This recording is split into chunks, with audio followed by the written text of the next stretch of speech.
Isaia toko fahasivy andininy fahadimy.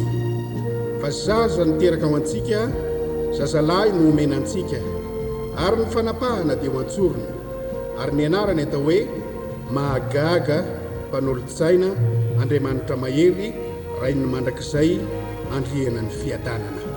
Hira mahagaga tokoa Jesosy koa.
Jesosku,